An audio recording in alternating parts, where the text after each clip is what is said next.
Welcome to the World of Horror Minisode. This is the cute and dorky cousin of the World of Horror podcast, where we talk vintage and vintage-ish movies in our Midwestern accents. I'm Christina. And I'm Quinn. And our mission is to make connections to the main movie from last week.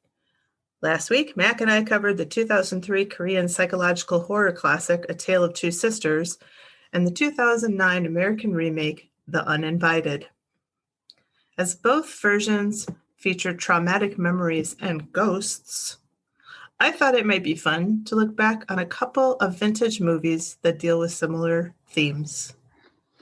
Hi, Quinn. How's it going?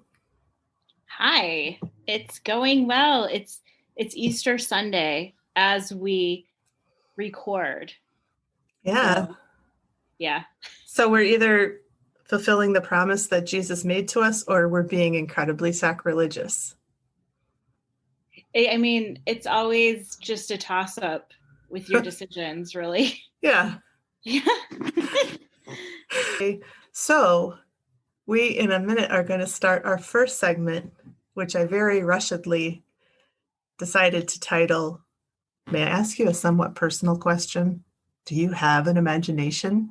And this refers, of course, to the 1961 classic, The Innocents, which was directed by Jack Clayton. The screenplay was by William Archibald, Truman Capote, and John Mortimer, based on The Turn of the Screw by Henry James. And it stars Deborah Kerr, Peter Wyngarde, Meggs Jenkins, Michael Redgrave, Pamela Franklin, and Martin Stevens. And I'll just read the super short plot synopsis and then we can get into it. This was actually the first time I have ever seen this movie. And when I was watching it, I realized that the Mike Flanagan interpretation of it, The Haunting of Bly Manor, I don't know if that's what it's called, was based on this story and movie. The Innocents is a 1961 British psychological horror film directed and produced by Jack Clayton and starring all the people I mentioned. It's based on the 1898 novella The Turn of the Screw by the American novelist Henry James. The screenplay was adapted by the people I mentioned, Archibald and Capote, who used Archibald's own 1950 stage play, also titled The Innocents, as a primary source text. Its plot follows a governess who watches over two children and comes to fear that their large estate is haunted by ghosts and that the children are being possessed. So, Quinn, what is your relationship to this movie? I don't know when I first saw this, but this is one that I've seen several times. I did read The Turn of the Screw, but I kind of read it later in life.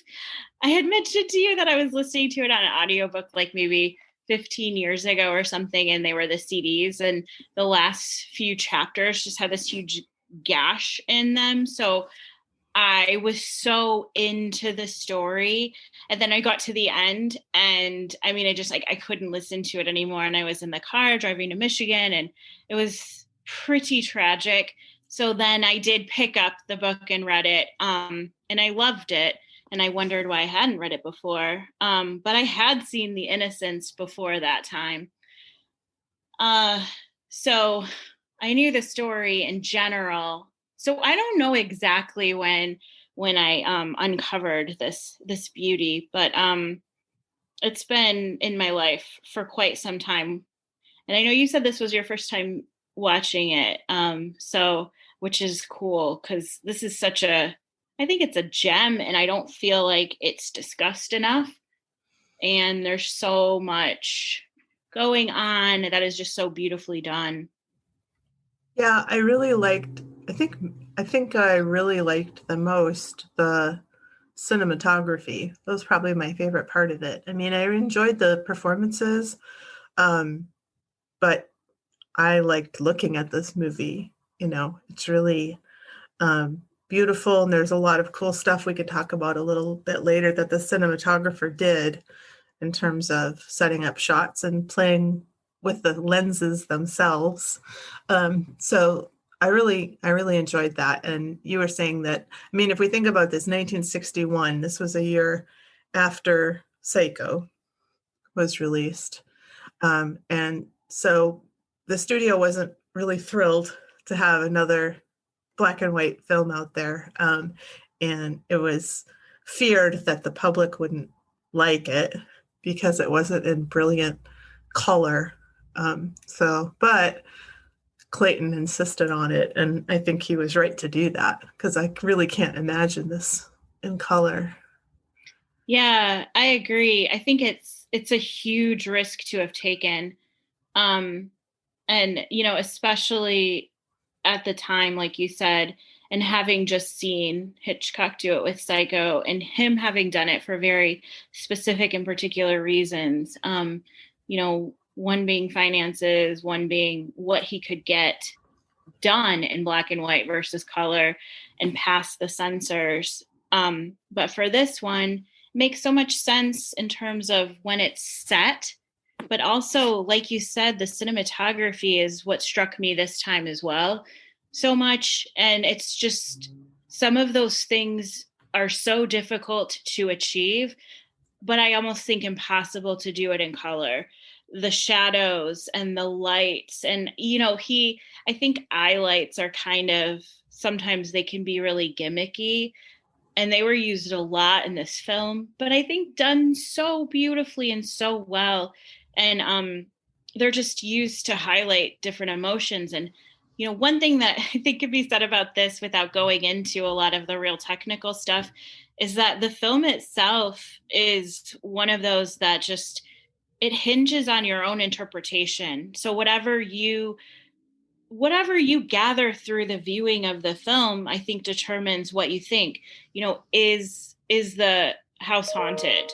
Is Mrs. Giddens, is she just having like a breakdown? So it is ambiguous, and I think there's evidence both ways.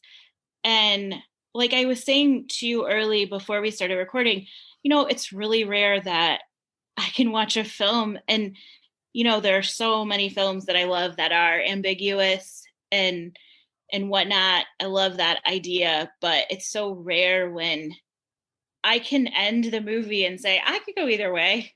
Like, I'm not, like, I could be convinced of either side based on the mood I'm in during the viewing. And this movie, to be able to hold up both ends, like both ideas, I think so well, like, so with so much evidence.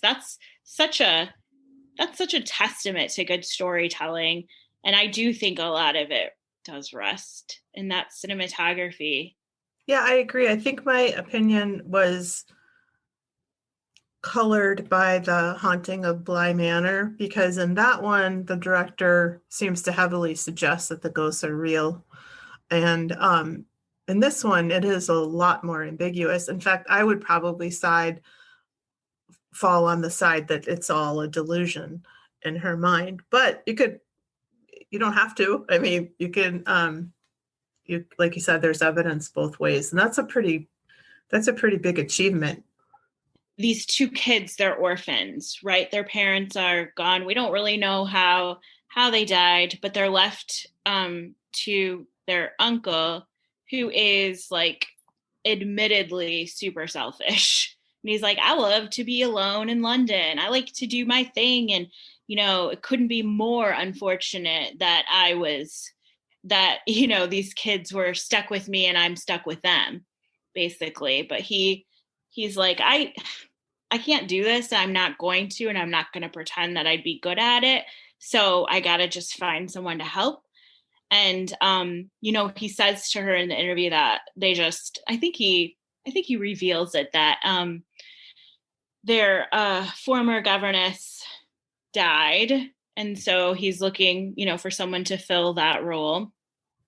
And that Miles is off at school and Flora is there.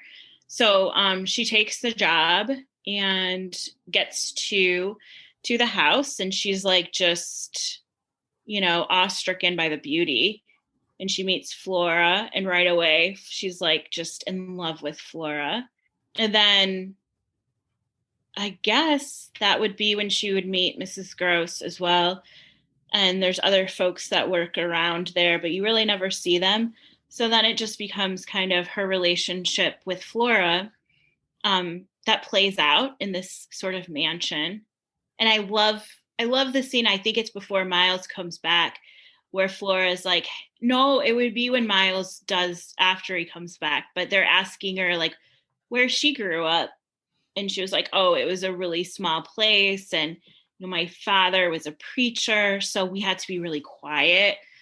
But when he would leave, we would play games. And I don't know what Miles says, but in reply to Miles, she says that a small place is a place where secrets can't be kept because it's too small. It's not a sprawling manor where secrets can be like in every room or corner, whatever. She was like, you can have a secret in a small place, but eventually, it gets discovered. And I loved that scene a lot because I think it kind of spoke volumes of both sides of the story. So if it is a ghost story, like, of course that makes sense. If it is sort of this woman having a sort of, the delusion of these kids kind of being possessed, it makes sense there too, because she's not experienced this vast setting. She doesn't know what it's like. She doesn't know what's around the next corner. She's used to a smaller place. So like, again, all those little scenes, I think, just act as evidence to whichever route you're going to take. That's such a puzzle. I don't know how someone can do it, honestly. So the storytelling, I find now, just even like talking about it with you, like, I don't know. I just give them all so much credit, because it's like one of those things, those optical illusions, when you see a young woman with like the feathers around her neck, or you see like an old weathered hag, like I could see something, I could see the old woman, you could see the young woman, and we would both be right. And it's like, this movie is an optical illusion, because I think everything works to support either side, but it does so at the same time. I respect it even more just thinking about that. Yeah, it really is a trick. And I guess from what I read, Archibald's play fell on the side that the ghosts were real, and then Truman Capote was brought in to add that ambiguity. So I think really a lot of the credit goes to him, because it is so tough to pull this off. As you were talking, I was trying to think of another movie that does this, or another story that does this, and nothing really springs to mind, except for like Life of Pi or something like that, where like, you're told the story one way. It's an incredibly fantastic and impossible story. And then at the end, you realize that never could have happened. He couldn't have been on a boat with a tiger the entire time, but you want to believe it so bad. And the kid even says, which story do you prefer? That's the only example I can think of. But yeah, this is really, really fun in that way. Because, yeah, and Deborah Carr is so good. And I guess she was sort of, she's like, well, how do you want me to play this? And he was sort of like, be ambiguous, like that's a really tough direction, but she does seem a little nutty to me. She seems a little off. The role was written for someone much younger, but I don't really think it matters in this case, because she's sort of what's that word? Naive. She's just sort of she's an innocent. Oh my God. I never thought of it like that. Yeah, I didn't either until just right now. She's just so like wide open. I mean, she is like completely. And she's just takes everything in, and she just accepts with the kid, how the kids are, and she just goes with them. Like when she meets Flora and Flora has a turtle in her pocket, she's like, yeah, oh yeah, she goes with it. That doesn't shock her or make her disgusted or anything. It's Rupert the turtle, of course it is. And she just goes with the kids and their fantasies when they're playing and stuff. But if she is having a breakdown, then that means that there's a really dark side to the way that she sees these children. If they're not being possessed by the adults, the ghosts of the adults, then she is, what's the opposite of infantilizing? She's adultalizing these children. Sexualizing. Yeah.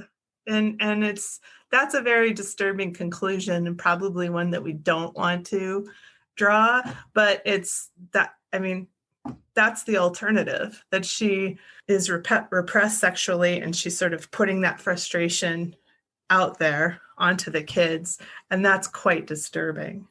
That's really disturbing, yeah. But some of that evidence too, so you learn that Peter Quint was the uncle's driver, but also I guess caretaker of the area.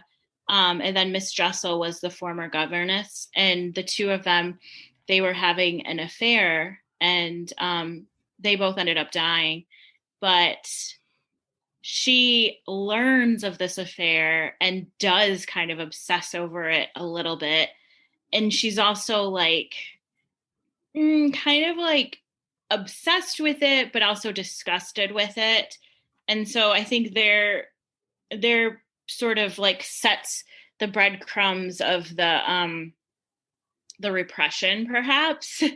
And the evidence is there too. But then of course the evidence is there that these two people died on these grounds. And so it's not a far stretch to imagine it's haunted by these two folks with unfulfilled lives, who died, both of them quite young.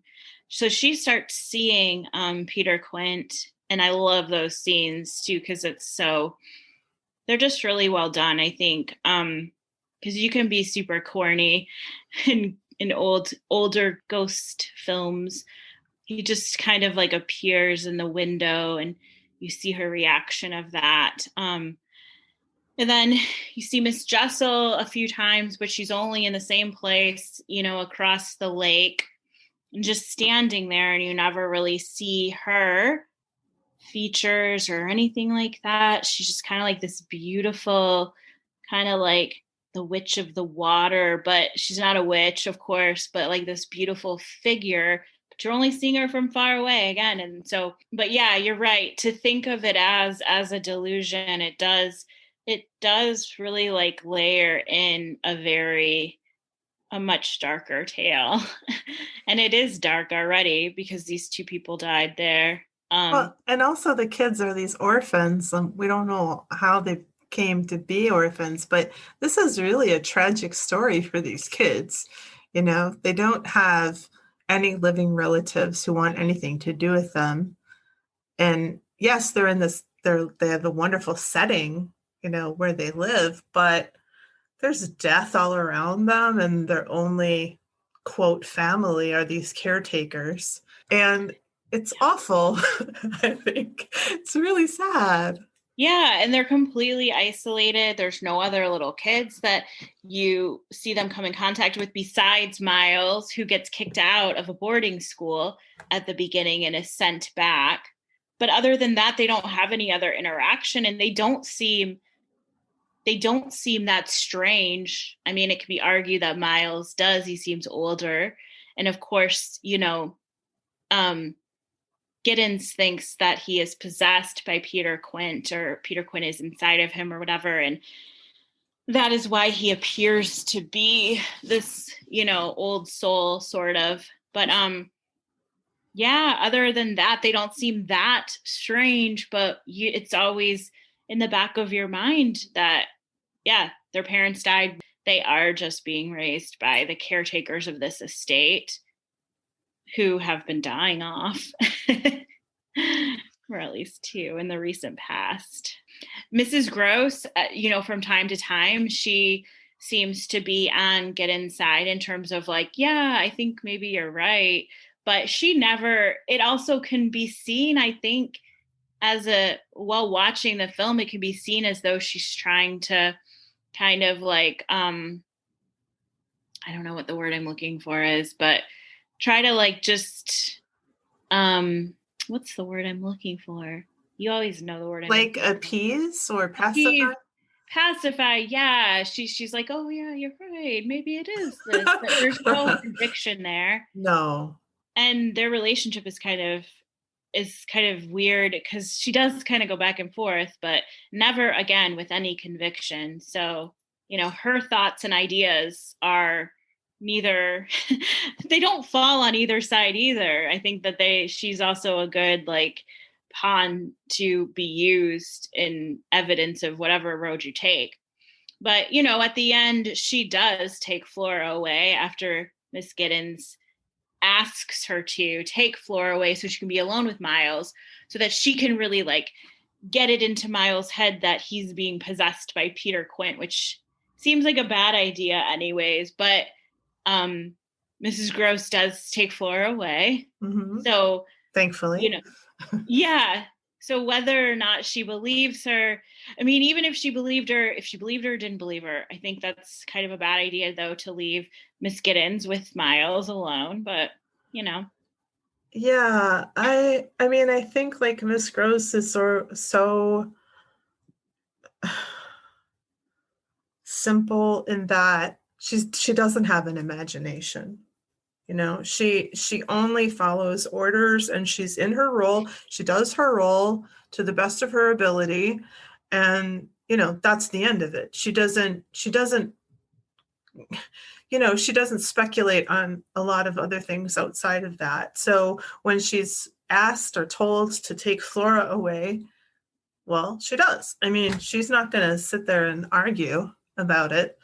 But this is where it comes down to it, and Giddens is either having a breakdown or she is trying to force the little boy to admit that he sees the ghost of Quint, and the boy won't do it, and finally he dies. The boy dies. And she says that she tells him he's free, but then she realizes he's dead. And then comes the most disturbing shot in the entire movie, for me anyway. She kisses him full on the lips. The movie ends the way it begins, with basically her sobbing, and she's got a rosary on her hands that are folded in prayer. But it begins and ends with this sobbing. Yeah. And Miles had, at one time when she was putting him to bed earlier in the movie, had kissed her, and she was taken aback by that. But it also it wasn't a kiss like this end kiss. I think that can be argued. It was not the same intimacy that this end kiss had. I've been thinking about this kiss like since yesterday. I mean, I was like, could this happen today? I really don't think so, because this actor, this little boy, was a little boy. It's not like he was 14 playing 9 or whatever. I mean, he was a little guy. Yeah. So I don't really think that it could happen today. If it would be a suggestion, the camera would pull away, but I don't really think we could get this today. Yeah, it's hard to come down on that scene though with a strong, I guess, opinion of what exactly it means, because to her, he is dead then. Yeah. And we assume he's dead too. And I mean, there's no reason not to assume he's dead. Anyways, we have to assume he's dead. She assumes he's dead and then plants this like very sensual kiss on him, on this little boy. And again, she's like 40 and he is 10, Oh, it's so gross.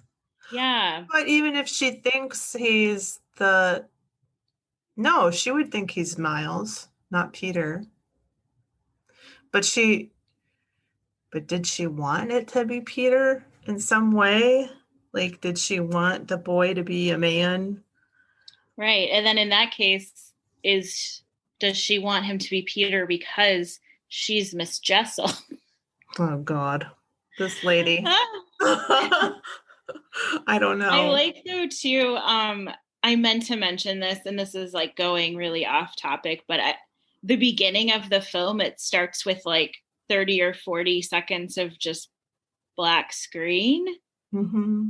And I enjoyed that. I didn't think I enjoyed it at the time, but then when I was done watching the film, I did think about it again and think how cool that was, because I feel like it's sort of like the Men in Black gun, like it erases your, like it gives you a blank slate Mm-hmm. because you have some work to do while watching this movie, and that is to figure out which side you're on or what you think or what your analysis of this film is.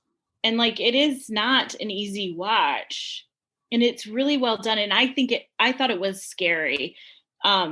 This time around I watched it at night, and it's the atmosphere and the soundtrack and everything, like it did kind of freak me out, but when I was done I appreciated those, like, the minute of the black screen. And I think it ends like that too, where it gives you a little bit more of like an elongated time with just a black screen, and it feels like it's I don't know, it just feels so truncated like that. I when I first started watching it this time around, I was like, oh, I think my TV's broken, or I think I'm paused or something. Yeah, it's not used very much at all. I mean, so that's a pretty unusual thing to do. I liked it too because I was like, uh-oh. I mean, I just sort of had the sense of like, uh-oh, what are we in for here? Because you just sort of hear this sobbing in the background and you're like, well, that can't be good. But yeah, it's really an amazing thing. And like I said, I really liked the way it was shot and I really enjoyed the cinematography. And apparently, I think I read that the cinematographer won the best cinematographer. He won it for Sons and Lovers, I guess, which was from 1960. But he used a lot of lighting techniques and color filters, and he even like painted the lens black on the sides. So he did a lot of really cool things. Oh, and then deep focus. Do you want to explain what deep focus is, Quinn? Um, yeah, uh, yeah. It will. I mean, just really simply, which is not a simple thing to do. It is where everything that you're seeing is in focus. So typically, what you see on screen in a scene, there's a little bit of difference in focus. So something perhaps that's in the foreground that you're supposed to pay more attention to is highlighted because it's more in focus. But deep focus is something where just everything in the scene or mise en scène is in focus. And it was made more famous with Citizen Kane, and Greg Toland did this on Citizen Kane. He was Orson Welles' cinematographer, and he was he was amazing already. And he came to work with Orson Welles because he wanted to work with someone who just like didn't know what they were doing necessarily, and that was Orson Welles. He had no idea what he was doing. He was completely green. So Greg Toland thought this was such a cool opportunity to work with somebody who didn't really know the rules, and they ended up bending tons of rules.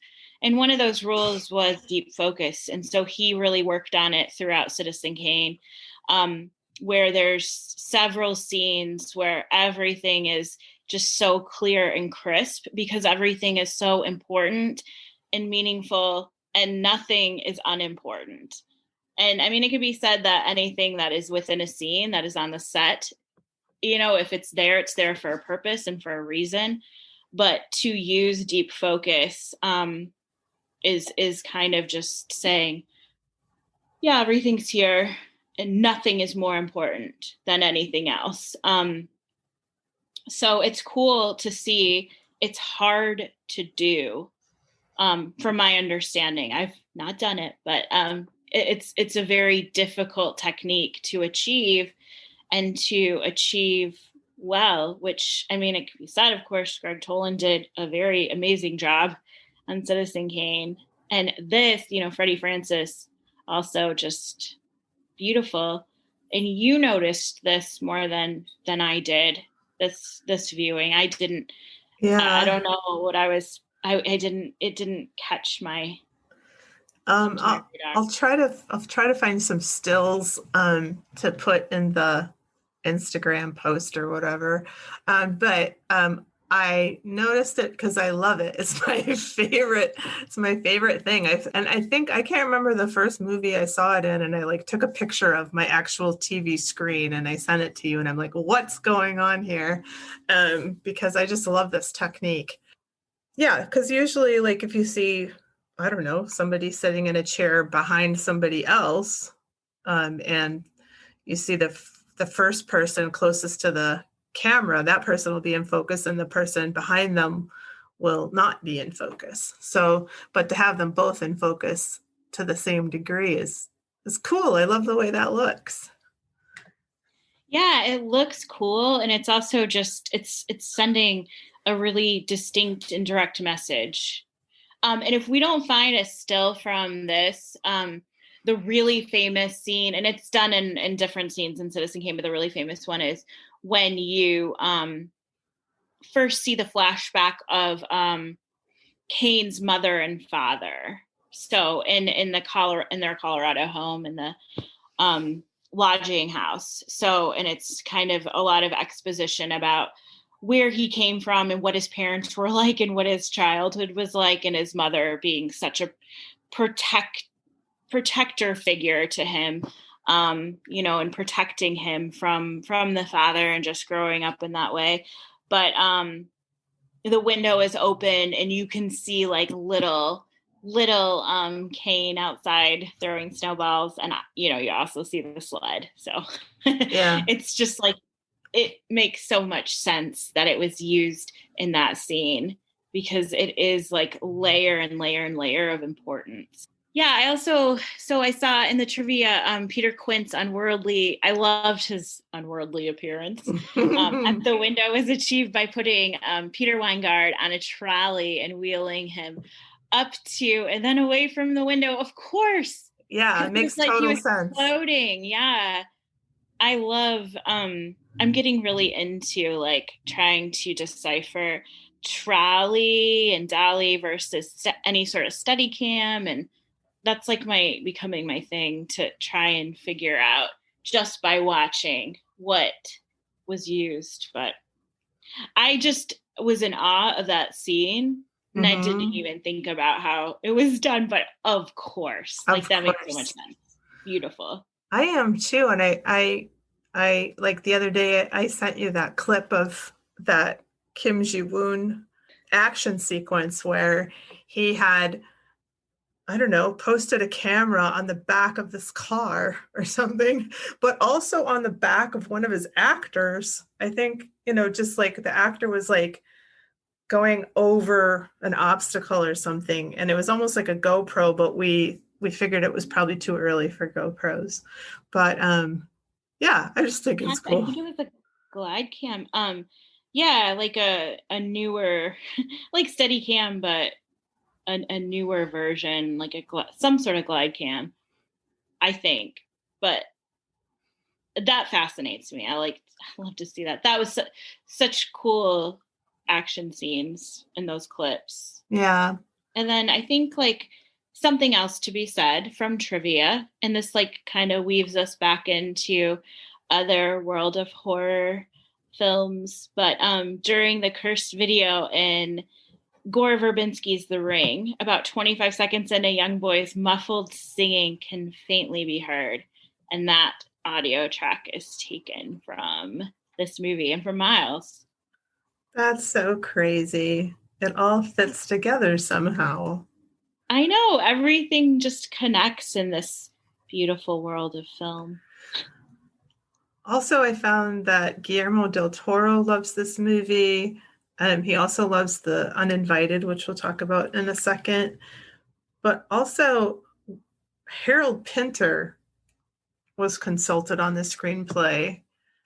That's crazy to me. That's cuckoo bananas. So there was just a lot that went into this, obvious, and it's like very writerly, it just seems like a lot of respect was paid to the script and the performances, yes, but I mean, it's held together, I think, by the cinematography and the script. We could talk about Deborah Carr. I mean, she's just freaking amazing. I talk about her all day and I kind of want to, but yeah, I mean, it makes sense that so many experts were involved in the script though, because I'm surprised just because trivia wise, but I get it because it's so good. And also the editing, I mean, is amazing. And I read somewhere that the editor and the director formed this like lifelong friendship after this because they worked so collaboratively together and they became like drinking buddies. And, this friendship outlasted this movie. But that makes sense too, because this would be really tough. But there are all these cool dissolves in the movie. And there's a picture, see if I can find a still of that too, but it has 4 images layered in this one dissolve. So that's pretty complicated for the viewer to, to interpret. So, but I think it was used to good effect. Yeah, absolutely. Oof. That's a heavy hitter. Should we move on to a less heavy hitter? Yes. Okay, this one was super fun. I'm calling this segment The Lamb Was Being Awkward. The lamb was being awkward. So,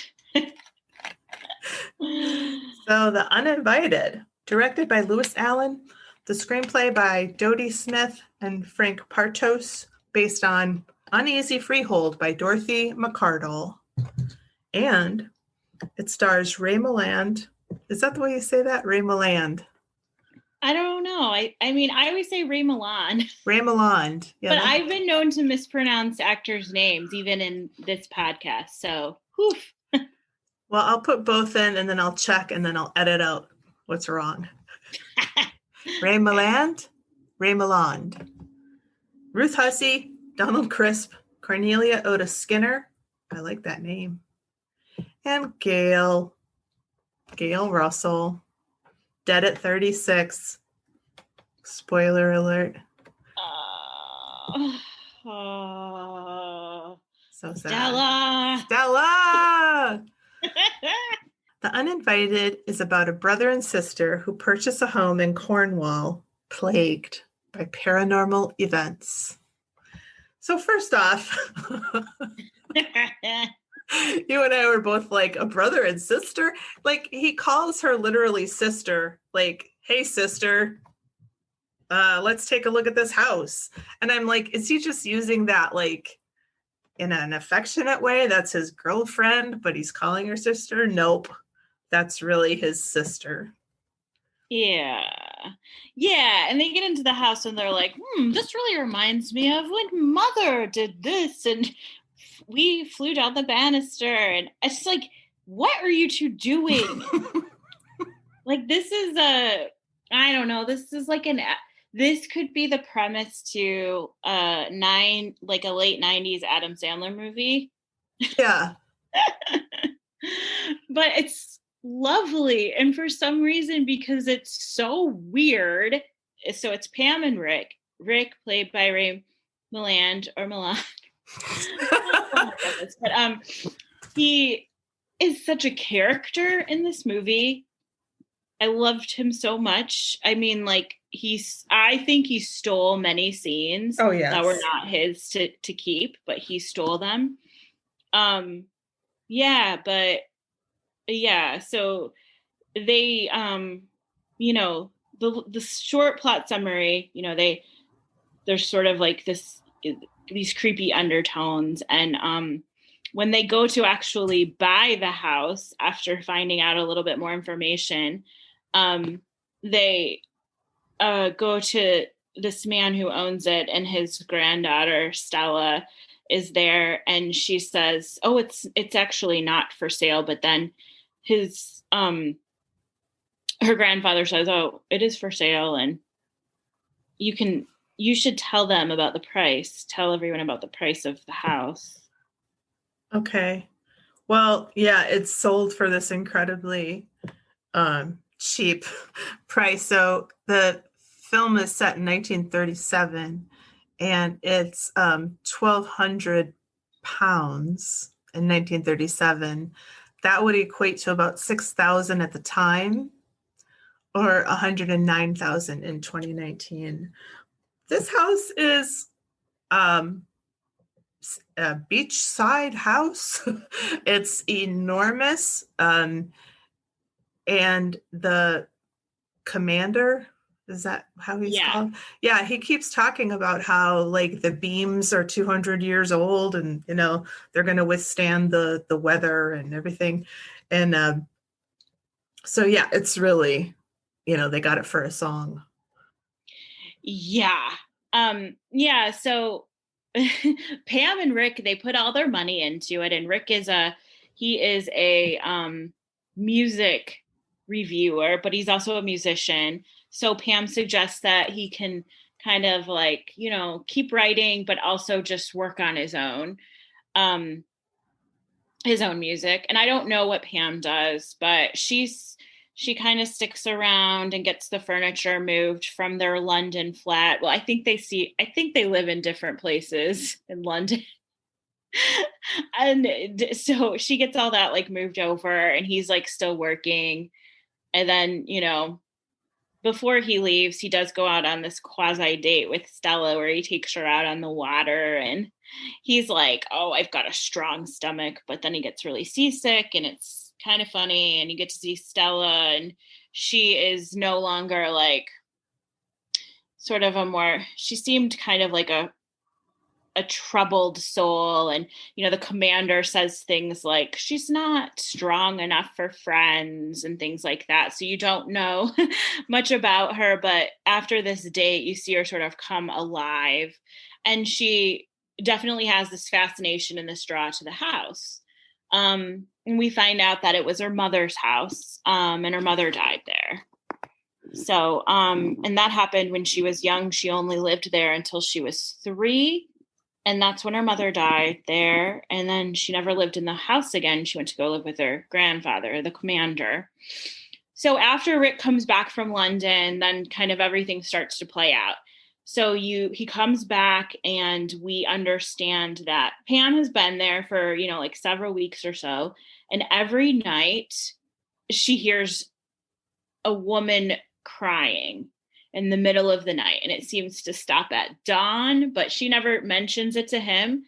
So the first night there, he experiences it, and they both wake up, and she's like pretty cool about it. And she's like, it's just gonna stop at dawn. It happens every night. And he's like, "Oh, it's good that I'm here to protect you now." And so, then they try to get to the bottom of it throughout the next part of the film. And Dr. Scott comes into play as a figure, sort of an exposition type figure, who gives them some information, fills in the blanks for the story of Stella's mother and father. And you find out that Stella's father was an artist and used a model. And the model, he sort of fell in love with her. They had an affair. And so she, you learn that the model kind of went a little bit nuts and tried to push Stella's mom off the cliff, or throw herself over. And Stella's mom did fall off the cliff. And then the model died several days later from having pneumonia from being out in the weather. Yeah, a little bit of racism here, obligatory racism for the time.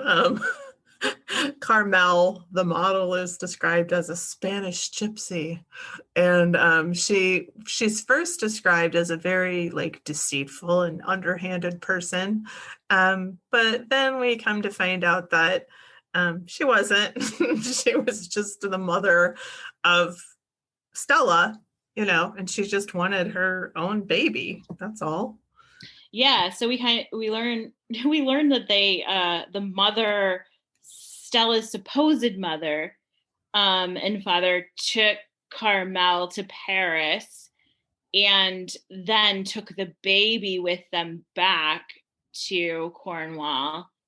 And eventually Carmel came back, of course, because they took her child. So Yeah. Stella had no idea that Carmel was really her mother. And this comes out in the plot sort of near the end. There's also sort of a shadowy figure called Mrs. Holloway with Mary's so Stella's supposed mother's Mary's best friend who knew the truth all along and really tries to uphold Mary's reputation in the town and with her family and everything. So that's a little fun jaunt to the side with Mrs. Holloway, who I just adored. She plays this very big weirdo who is a nurse supposedly and runs a sanatorium. And who's a little bit evil. Yes, super evil. Yeah, there's a seance in here with like a makeshift Ouija board on the table. They use an overturned wine glass, and they don't have a board, but they have like the letters and like the yes and no laid out. And that's kind of fun. I mean, what I love about this movie is that everyone just sort of accepts that the house is haunted, like for one thing. And I love that because we don't spend a whole lot of time. We can just like get to the rest of the plot, now that everyone's on the same page that the house is haunted. And then we just have to figure out what the ghost wants. And everyone just goes along with it. And I just love that. They're like, yeah, maybe we should have a seance. And there is a little bit of poo-pooing of that idea, but everyone does it. Yeah, and even the doctor, they're like, "Have you ever done this?" He was like, "Yes, I've been to a seance before." It's just so like, okay. And also, when Stella learns the truth about her parentage, she's like, "Oh, that makes sense." Like, Yes. And Pam's like, "Oh, this isn't such a bad thing," and she's like, "No, it's a good thing. It totally makes sense." it explains my whole nature because I was told that, this other lady was my mom and this other lady was a saint, and I'm not a saint. I'm like this Spanish gypsy woman. So it's just so adorable. Yeah, it really is. And like to add to the cuteness, did you love? I don't know if I mentioned this scene to you when I was talking about the things I loved about this movie, but the first night that Rick stays in the house, he's listening to a show on the radio. And at the end, he's just in bed, sort of like waiting to go to bed. And then the broadcast, the announcer says, "And we've reached the end of our broadcast. So good night." And Rick just is like, "Okay," and turns off the lights. It just goes to bed. And I just was watching that. I was just like, "Oh, I'm going to like you, movie. I'm going to like you a lot." Yeah, it's just super adorable. It's got this really light tone. Although, I mean, there is some really spooky stuff in here. Like the studio where Rick works is really cold. We've seen that before. Animals, there's like a dog and a cat. They don't want to go up the stairs to the studio. In fact, the dog Bobby like runs away from the house. So there is some, kind of spooky stuff that goes on. Not to mention like listening to somebody cry all night. That's got to be pretty rough. Yes. And in the flowers, they'll bring flowers into the house, into certain rooms, and they'll wilt right away. And there's a scent that lingers as well, a Yes. scent of mimosa perfume that, Stella believes to be Mary's scent, but is really Carmel's scent. Also, Stella tries to throw herself off the cliff like 3 times. That's a little scary. And she doesn't have any like memory of wanting to throw herself off the cliff. She just sort of finds herself there. And fortunately, Yeah. she gets rescued every time. Yeah, that was lucky. Yeah, thank goodness, huh? Yeah, so while watching this, it's so a 1944 film. While watching this, I kept thinking about Vertigo. So Hitchcock's Vertigo. So where it's like pretty much you can split that movie into two, I think, and look at the first half and the second half. And when you first watch that film after having never watched it before, he kind of like hypnotizes you as an audience and takes you into this world. And you do start to believe that Madeline is possessed by Carlotta, right? And that Madeline is destined to kill herself like her, great great grandmother Carlotta Valdez. So there's all these sort of similarities. And Carlotta had a child who was, taken from her, and she was left to live this life of loneliness and killed herself. And so the idea here is that Madeline's husband is worried that Madeline has been possessed by this woman who she doesn't really know much about, but it's leading her to the same fate. So while the movie completely flips you in the second half, that first half is kind of really reminiscent of this film. There's a lot of the same things going on, done in very different ways, but it really reminded me of that. I don't know. Maybe you're just obsessed with Vertigo. Yes, that could be it as well. No, yeah, it sounds like, but I haven't seen them like connected in that way, even though it seems pretty obvious that they are. Yeah, right. And so this is based on a book, and Vertigo is as well. So I wonder in terms of, I don't know, I have to look more into it I don't know much about the connections or if there are connections, but just from a regular old gal who is obsessed with Vertigo, I saw him. Yeah, it's really fun. I recommend it. I mean, I recommend both these movies, but this one was surprisingly fun to me. I mean, I thought it was a straight up, haunting Yeah. movie, and it would be like scary and suspenseful, and it did have some scary elements, but I don't know, it's really cute and funny.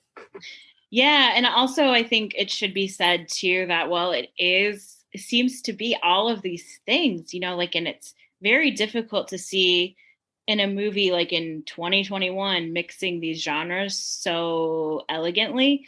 It's also really well done action wise, and sort of like the way in which the um the spirits are filmed, but also like that one of those final scenes is again Stella kind of throwing herself off the cliff, and it just about happening, but she's hanging on to the cliff. And to see something like that in 1944, it's so realistic.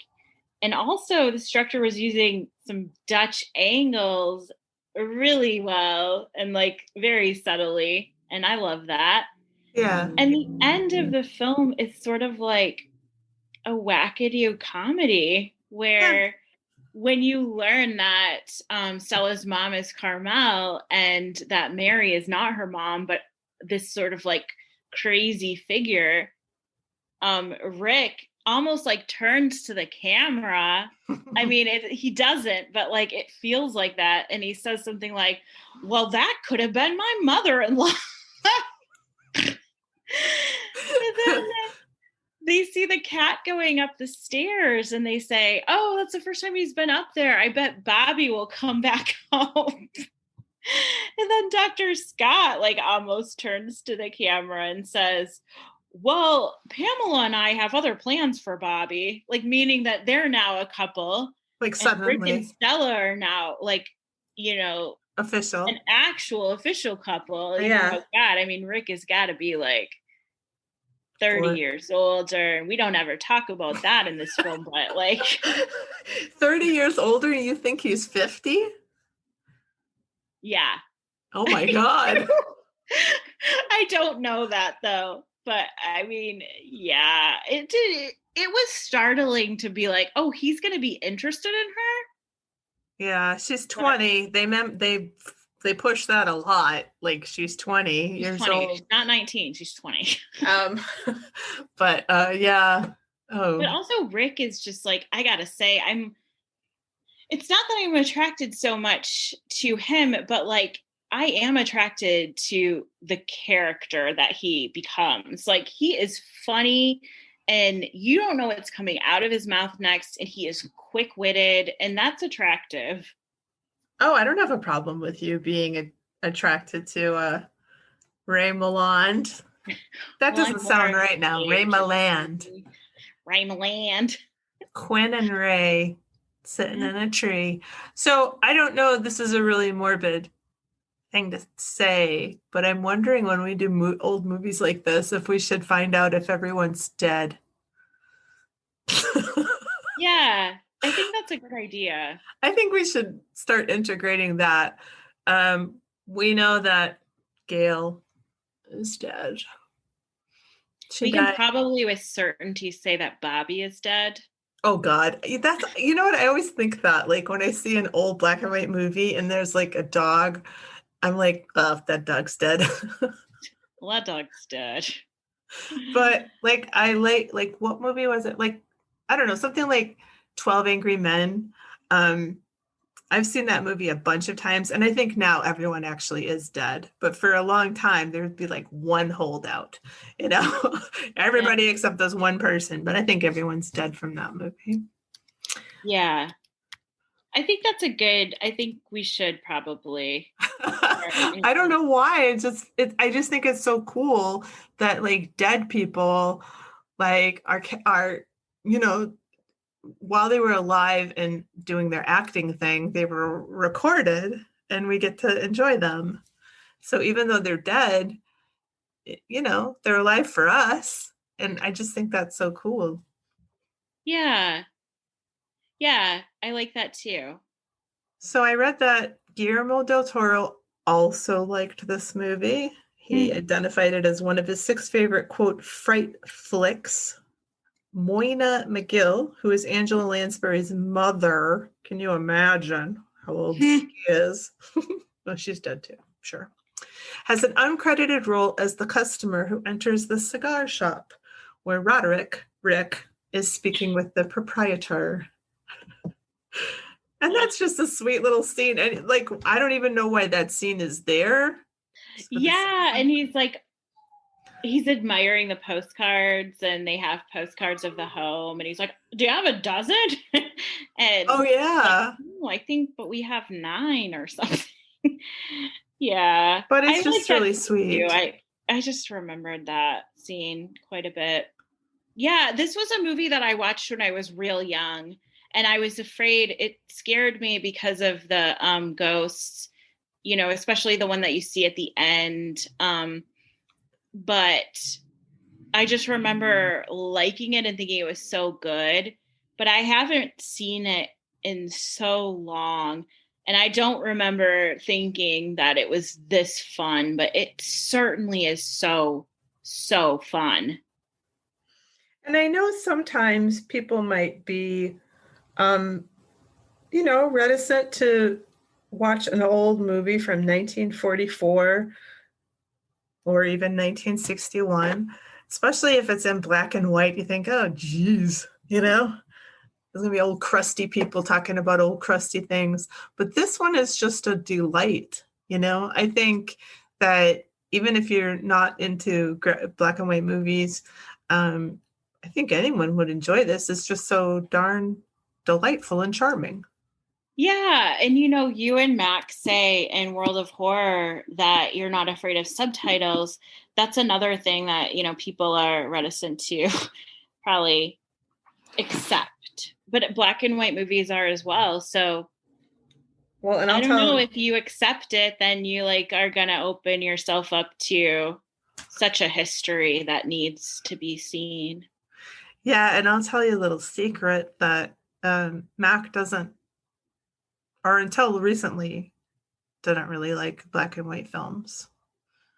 But, I think he's opened up his mind, and I think he's grateful for that. I don't want to put words in his mouth, but I think that he's happy. I know he's told me that some of the movies that you suggested, Quinn, he never would have watched, but he's glad he got the chance to watch them.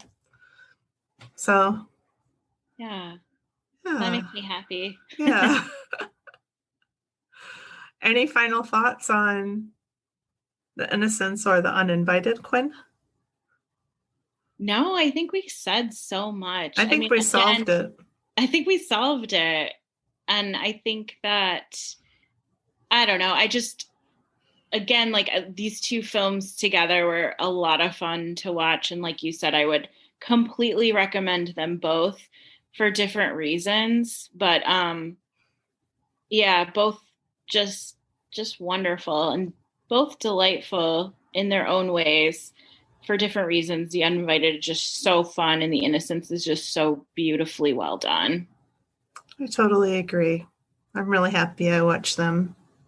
Next time on the main episode, Mac and I will be taking a deep dive into the movies of South Korean director Kim Jee Woon. That's next week, but in 2 weeks, Quinn and I will be doing our own deep dive on Greta Gerwig. Thanks as always for your support, and get in touch via Twitter, Instagram, or email. Until then, we have no sign off. So stupid.